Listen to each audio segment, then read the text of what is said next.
உள்ளாட்சி மன்ற தேர்தல் எந்த முறையில் நடத்தப்பட்டதோ அதே முறையில் இந்த முறையும் நடத்தப்பட வேண்டும் என்றால் காரணம் மறைமுகமான தேர்தல் என்று சொல்வது நிச்சயமாக ஊழலுக்கு அதிகப்படியான வாய்ப்பை ஏற்படுத்தி கொடுக்கும், லஞ்சத்திற்கு அதிகப்படியான வாய்ப்பை ஏற்படுத்தி கொடுக்கும், குதிரை பேரத்திற்கு அதிகமான வாய்ப்பை ஏற்படுத்தி கொடுக்கும். இது நிச்சயமாக மிகப்பெரிய பாதிப்பை கிராம அளவிலே கொண்டு சேர்த்துவிடும் என்று நான் கருதுகிறேன். ஆகையினால் நேரடி தேர்தல் நடத்துவதுதான் முறையாக இருக்கும். உள்ளாட்சி தேர்தல் 50% பெண்களுக்கு அமல்படுத்த முடியாது, சட்டசபை தேர்தலுக்கு முன்னாடி அமல்படுத்துவேன்னு சொல்லிட்டு இப்போ அமல்படுத்த முடியாது. அது உடனடியாக அமல்படுத்துவது என்று சொன்னால் சாதாரண ஒரு விஷயம்.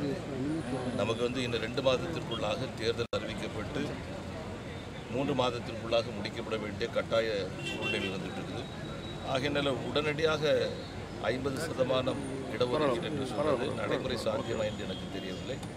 ஆக அது குறித்து ஆழ்ந்து யோசித்து முடிவெடுப்பது சரியாக. கவுன்சிலர்கள் மூலம் தேர்ந்தெடுப்பது என்பது ஜனநாயகத்தினுடைய உயிரோட்டத்தையே அழிக்கின்ற ஒரு செயல். மக்கள் மன்றத்தில் தோற்றுவிடுவோம் என்ற அச்சத்தில் இந்த திருத்தத்தை கொண்டு வந்திருப்பதாக கருதுகிறேன். இதற்கு கண்டனத்தை மக்கள் நேரடியாக மேயரை தேர்ந்தெடுக்கும் முறைதான் சரியான முறை என்பது பாரதிய ஜனதா கட்சியின் கருத்து. ஏனென்றால் அதில் எந்த விதத்திலும் பணமோ அதிகாரமோ ஊழலோ விளையாடுவதற்கு வாய்ப்புகள் மிக குறைவு.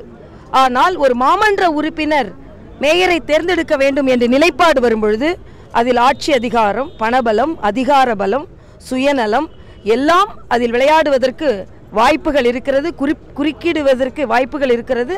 அதனால் நேரடியாக மேயரை மக்கள் தேர்ந்தெடுக்கும் முறைதான் சரியான முறையாக இருக்கும்.